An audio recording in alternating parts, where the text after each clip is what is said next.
নমস্কার বন্ধুরা, আজকের কবিতার নাম ভালোবাসার কথা, লেখা এবং পাঠে গোপাল দাস। ভালোবাসার কথা শোনা যায় জীবনের আনাচে কানাচে।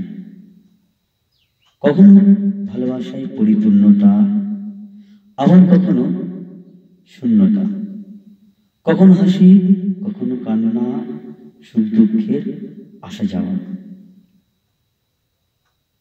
নিঃস্বার্থ ভালোবাসা দিয়ে কি ভালোবাসা পাওয়া যায়, নাকি ভালোবাসায় শুধু দিয়ে যেতে হয় একতরফা?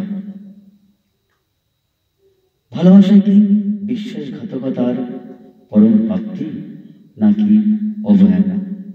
ভালোবাসা কি দেয়া নেওয়ার সেতু, সম্পর্কের বন্ধন, নাকি হৃদয়ের এক অপূর্ব সুন্দর আবেগ অনুভূতিতে, নাকি একে অপরের পরিপূরক হয়ে ওঠা এক আত্মার মিলন?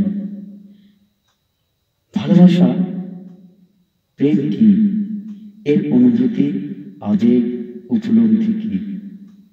প্রেম ভালোবাসা কি স্বার্থের দাঁড়িপাল্লায় মেপে নিতে হয়, নাকি ঘন কুয়াশায় ঢাকা মনের কাল্পনিক ক্যানভাসে আঁকা এক বিচিত্র ছবি? নমস্কার।